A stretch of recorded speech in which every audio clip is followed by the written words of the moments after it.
साहब को अल्टीमेटली किसने मनाया? दिल्ली से कॉल आया या फडणवीस जी ने बनाया? नहीं, शिंदे साहब 1 घंटे पहले उन्होंने कमिट किया स्वेरिंग इन। नहीं, वो गलत है। मैं आपको एक बात बोलता हूँ, ऐसा नहीं है।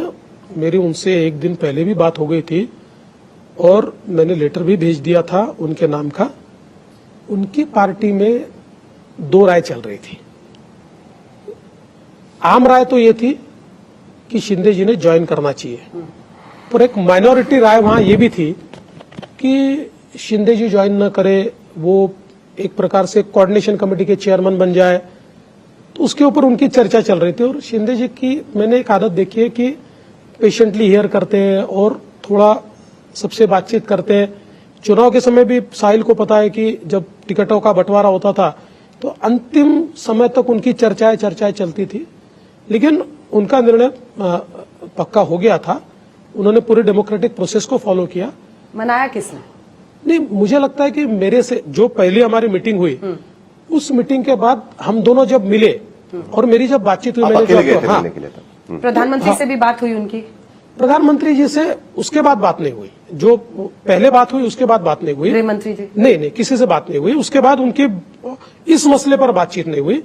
तो जब मैं गया था और हमारी बातचीत हुई तो उस समय उन्होंने वो मान्य कर लिया था। नहीं, लेकिन इंटरेस्टिंग बात यह है कि क्या ऐसा बदला है, क्योंकि 2022 में जब वो आए तब भी आपके डबल नंबर थे, आज की स्थिति में भी आपके डबल से ज्यादा नंबर है। तो ऐसा क्या बदला है कि आपको सोचना पड़ा कि नहीं, इस बार मैंडेट को मानना चाहिए? तब भी मैंडेट आपके पक्ष में था, आज भी मैंडेट आपके पक्ष में है। देखिए, 2022 में शिंदे जी ने जिस समय एक प्रकार से उठाव किया और ये कहा कि इस सरकार में मैं नहीं रहना चाहता, मैं ऐसा मानता हूं कि उस समय एक बड़ी रिस्क उन्होंने ली थी।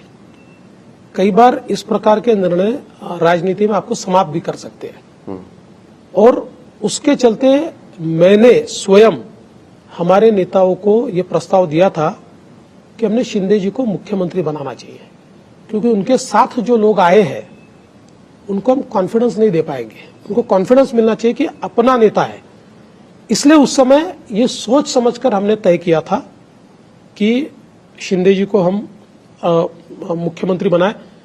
हालांकि चूंकि सारी अंदर की चीजें तो कार्यकर्ताओं को नहीं बताई जा सकती, तो कार्यकर्ताओं में उस समय भी एक रिएक्शन था कि भाई हम बड़ी पार्टी है, फिर भी क्यों दिया। लेकिन हम धीरे धीरे करके उनको समझा पाए।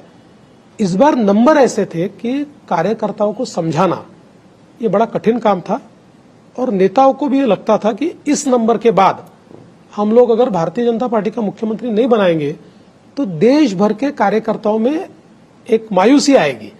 इसलिए मुझे लगता है, और शिंदे जी ने भी, मैं आपको कहता हूं कि शिंदे जी ने भी ये कहा, जब बातचीत हुई ना, तो शिंदे जी ने पीएम साहब को भी कहा और अमित भाई को भी कहा कि मैं समझ सकता हूं कि आपका नंबर ही ऐसा है कि आपको ये विचार करना पड़े। शिंदे साहब